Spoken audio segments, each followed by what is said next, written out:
আসসালামু আলাইকুম বন্ধুরা। এই যে আজকে সারাদিন ভীষণ ব্যস্ত, সকাল থেকে আছি, এই কাজ সেই কাজ।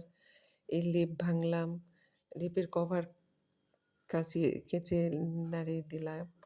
তারপরে এই যে বালিশের খোলগুলো সেলাই করলাম, খোলে তুলা ভরালাম। এই বালিশগুলো দেশের বাড়িতে ২টা বালিশ, কোল বালিশ পাঠিয়ে দেবো ওর আব্বুর জন্য। ওর আব্বু খুব শক্ত বালিশ একটু পছন্দ করে, তুলা একটু বেশি ভরালাম। তো এই যে সাজনা টাটকা নামালাম, টাটকা সাজনা ঝোল করব। এখন বাজে বেলা ৩:৩০, ৪টার মতো বাজে। এই যে রান্না করতে শুরু করলাম। তো খড়িতে রান্না করলে একটু তাড়াতাড়ি হয়। তো সব রান্না শুরু করলাম এখন। টাটকা সাজনা ৪টা, ২টা ৪টা আলু দিয়ে, একটু মাছের মাথা আছে কয়েকটা, এগুলো মাছের মাথা চাকা, এগুলো ঝোল করলাম বড় মাছের।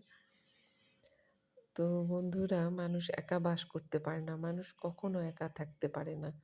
তো তার মানে এটা না যে বিয়ে শাদী করতে হবে। মানুষের সঙ্গীর প্রয়োজন আছে, সেটা কিভাবে তৈরি করে নেবেন, সময় থাকতে আপনারা তৈরি করে নেবেন। যে ছেলে থাকলে ছেলের বউ আসবে, তা কিন্তু সবার কপালে হবে না। যে ভাইয়ের বাড়ির যাব, বোনের বাড়ির যাব, একদিন সবাই বিরক্ত হবে, কেউ কাউকে পছন্দ করবে না। তো ওই জন্য সময় থাকতে এমন কিছু কাজ করবেন, শিখবেন বা মানুষকে শিখাবেন, কাছে নিয়ে বসে থাকবেন, এমন কিছু একটা তৈরি করে নেবেন যেন সঙ্গ পান মানুষের শেষ বয়সে, যে যেন বৃদ্ধাশ্রমে থাকতে না হয়। তো এই তো হলো মানুষের জীবন। আল্লাহ হাফেজ।